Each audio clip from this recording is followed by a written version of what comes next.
Good morning, dear students. A very warm good morning to each and everyone present here and listening to my class. So, today we are going to start with the merits of partnership. In my last video, I have discussed with the meaning and definition of partnership along with the features of partnership. So, we will start today by the topic merits or advantages of partnership. So if we look into the slide, the first point about the merits of partnership is that it is very easy to form because no legal formalities are needed to be completed. Even registration of partnership firm is not compulsory according to the Indian Partnership Act 1932. So this is the merit that without any legal formalities, a partnership can be started, and even the registration of partnership is not compulsory as per the Indian Partnership Act 1932. The second point or second merit or advantages of partnership is larger financial resources. In the partnership firm, all the partners contribute some amount of capital, which results in the financial increase in the financial resources of partnership firm. If we compare it with the sole proprietorship firm or joint Hindu family business, so the financial resources are coming from the partners themselves. So when two or more than two partners in a partnership firm contribute some amount of capital, so the capital which is raised through partnership firm is comparatively larger than sole proprietorship firm and joint Hindu family business. The next merits of partnership firm is, the point is given as risk sharing. So if we compare the partnership firm with the sole proprietorship firm, then in sole proprietorship one person has to bear the risk, whereas in partnership firm all the partners share the risk in the same ratio as they share the profit. So the sharing of risk motivates partners to undertake a quite riskier projects and earn more profit. So here not only the profit and loss is being shared in the partnership firm, but apart from this there is sharing of risk through the partners in a partnership firm if we compare it with the sole proprietorship form of business organization. The fourth merit of partnership firm is that in partnership the partners can divide the work accordingly to their skill and knowledge. So there is division of work which leads to specialization and efficiency in management and other activities of the firm. Since the skills, generally the skills of people or the partners in a partnership firm varies from person to person, therefore a skilled partner can engage himself and can engage his knowledge to a particular area, whereas other partner can engage himself in another area. So that leads to efficiency of work, which further leads to a specialization in the organization, and efficiency in the management and activities of the firm increases. The next advantage of partnership firm is that in the partnership firm all the partners get share in the profit, so all are motivated to work more to increase the profit, so that can increase their earning also. There is direct relationship between the efforts and reward. Every partner is motivated to work hard and increase their earning.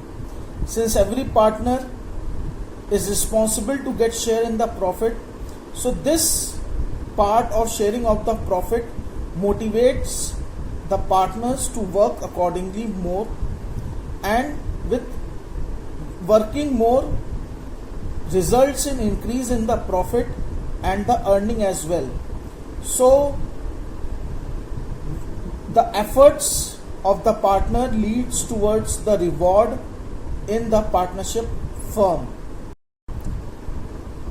The next point is about the advantages is the secrecy. The partnership firm is not required to publish its accounts. Therefore, the affairs of the partnership firm remain secret. On the other hand, all the activities of the partnership firm are carried by the partners themselves.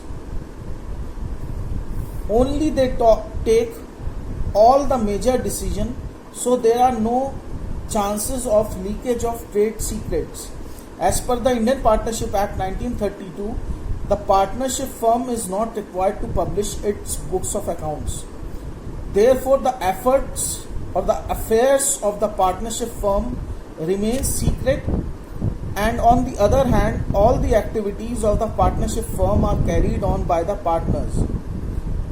The only work they have to take is the only work they need to do is to take all the major decisions, so that there are no chances of leakages of trade secrets. The another merit of partnership firm is the flexibility. The partnership firm at any point of time can make changes in their size, capital, etc. without prior permission of government. The partners can take decisions in the firm according to the changes taking place in the external environment whenever it is necessary. So this is one of the most important point to be remembered, that it is the most flexible form of business organization, because at any point of time, keeping in mind the changes in the environment or changes in the business environment, they can able to make changes in their size, in their capital, in the product without the permission of any governing authority. The last merit of partnership firm is there is more scope for expansion. Compared to sole proprietorship, there is more scope for the expansion and growth of the firm. The partners can arrange larger funds from their own wealth as from their borrowings.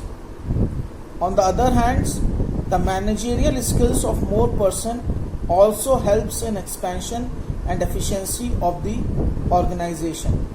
That means if we compare the sole proprietorship, so in the case of sole proprietorship, the scope for the expansion and growth is bit small in comparison with the partnership form of business organization, and the partners can arrange larger funds from their own wealth as well as from the debt capital, that is from borrowings, whereas the managerial skills of more person also helps in the expansion, growth and efficiency of the organization.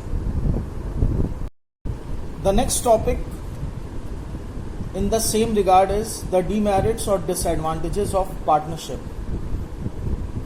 So the first demerit or disadvantages of partnership is unlimited liability. So the liability of all the partners is unlimited. Therefore, in case of losses, the partners will not only lose their business property, but creditors can also claim over their personal assets or property to get their accounts settled. So this is one of the biggest demerits of partnership firm, that in the case of partnership firm, the partners have got the unlimited liability, where in the case of loss, the partners will not only lose their business assets, but creditors can even claim their personal property to get their accounts settled. Second demerit is that there is no transferability of shares. the partners in the partnership firm are not allowed to transfer their share to any other person.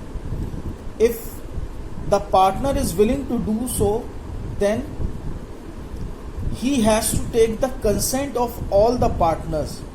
This may be difficult and complicated.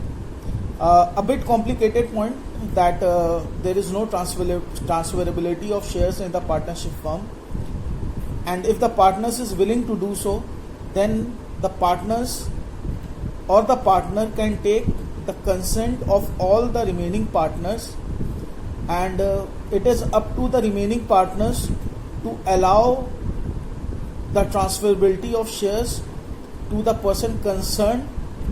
So this becomes a bit difficult and complicated as well. The next point is conflicts. So it is something related with the social environment of an individual. So the partners in a partnership firm, they comes from different backgrounds, different families, different cultures. Therefore, they may have a difference of opinions. If partners adopt a rigid attitude, then it may lead to the conflict among the partners. So this point is bit attached with the social concern of the partners, since they are coming from various places, from various families, from various backgrounds. So this may adopt a rigid attitude, which can further lead to conflicts among the partners. The next point is uncertainty. So the existence of partnership firm gets affected by the death, insolvency, or incapacity of any one partner. Even a partner can demand dissolution of the firm anytime he desires so. So there is always a risk, there is always an uncertainty that if a partner is affected by insolvency, or if it is affected by the death, or if he is affected by incapacity, then he may demand for the dissolution of the firm at any time, at any point of time. So there is always a point of uncertainty in the case of partnership firm. The next point is risk of mutual agency.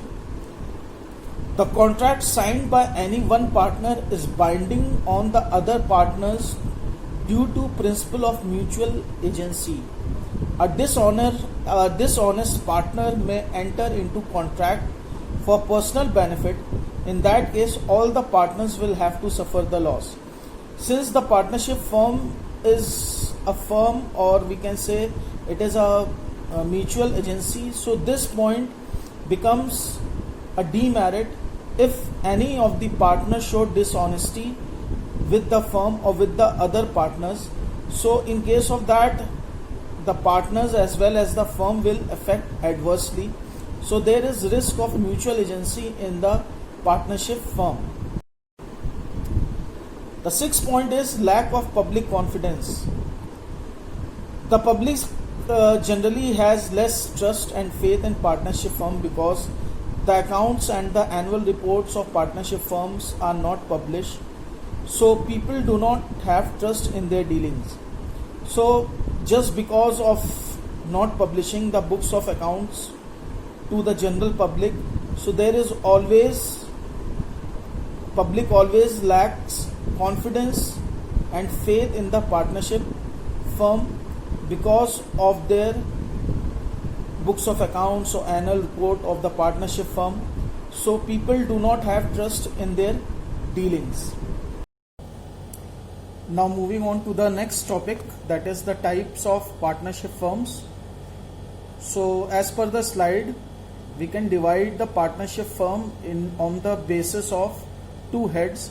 The first one is on the basis of duration, that is the time period, and second on the basis of liability of members. So partnership firm can be divided into two types or through two bases. First one is on the basis of duration, and the second one is on the basis of liability of members of the partnership firm. So if we further classify the partnership firm on the basis of duration, So we are getting three types of partnership firm on the basis of duration. The first one is partnership at will, second is fixed period partnership, and third is particular partnership. So three types of partnership firm we get on the basis of time period or on the basis of duration, that is partnership at will, fixed period partnership, and particular partnership. So partnership at will means that it is formed for an indefinite period, and this type of partnership exists at the will of the partners and comes to an end whenever partners desire so. Therefore, any one partner can give notice of dissolution and partnership firm will come to an end. That means at will means that it is based on the basis of the will of the partners.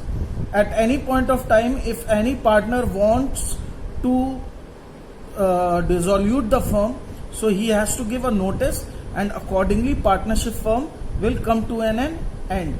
This is known as partnership at will. Second is fixed period partnership. Here the partnership firm formed for a specific period of time, say just for 4 years or 5 years and so on. So this is the fixed period partnership. This type of partnership firm automatically gets terminated on expiry of that specific time period. If you are going through the fixed period partnership, so this type of partnership will exist for a specific time period, and soon after the time period the partnership firm will automatically gets terminated on the expiry of that fixed particular time period. Thus it is known as fixed period partnership. The third one is known as particular partnership. It is formed to carry on a particular venture. This type of partnership comes to an end automatically on completion of that venture or project. Say for an example, if any of the two partners jointly get a contract for construction of road, bridge or dam, then these two partners may form a partnership to construct the road, bridge or dam, and when all these are getting constructed or as soon as these buildings are being constructed, then automatically this partnership will come to an end. That means that this partnership exists for a particular purpose, for a particular venture, for a particular project, and gets terminated automatically after the completion of that project.